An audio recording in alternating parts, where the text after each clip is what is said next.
In this tutorial, I'm going to guide you on how to change the conditional formatting color for the growth rates. As you can see from this template that I'm showing here, whenever we have an upward trend, we will show it in a purple color.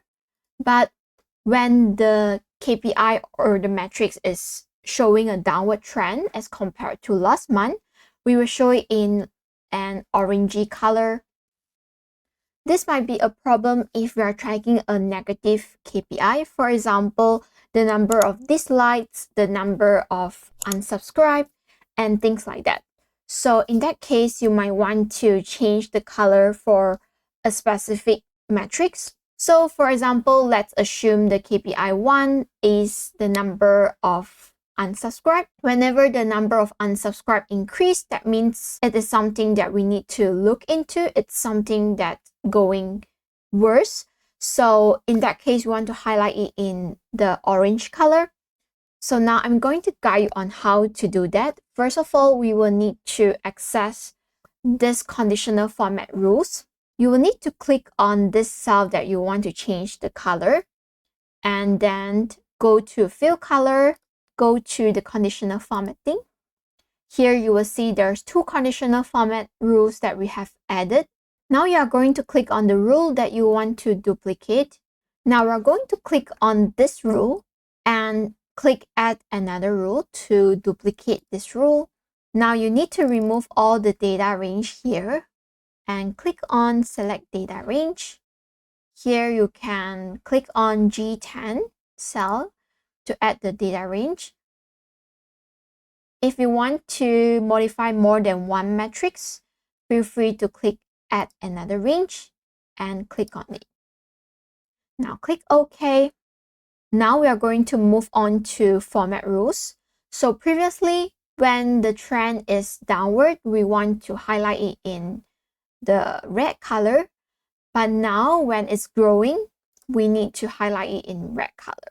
So the rules needs to be greater than 0. Then click done.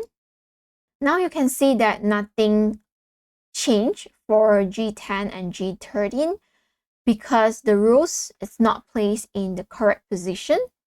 So in order for this rule to override the previous rules that we have written, we will need to move this position to the top.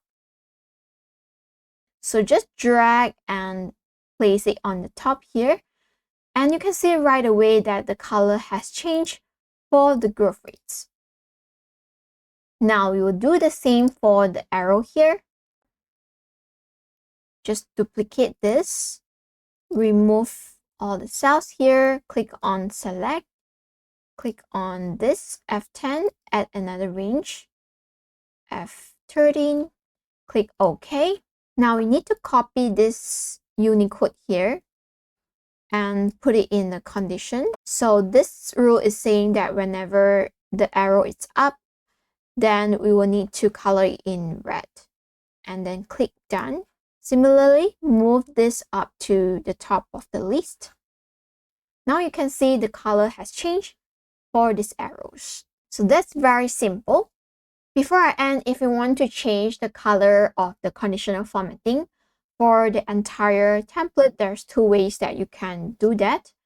The easiest way would be go to the format, go to theme, click customize, and then change the color here from the purple to maybe red. That's how you can change the color here. Otherwise, you can feel free to go from here, go to the conditional formatting, and then change the color from here. So this will change the color of the growth rates from this column only and wouldn't change the format on the other cells. So I hope this is clear, and let me know if you have further questions and I'm happy to take them. Thank you so much for your support. If any of you haven't bought this template and thinking of having a systematic way of tracking your KPI, feel free to check out the video below, and I'll also put a link to the listing for you in this description below, so feel free to check it out. And with that, thank you so much, and I'll see you in the next video. Bye bye.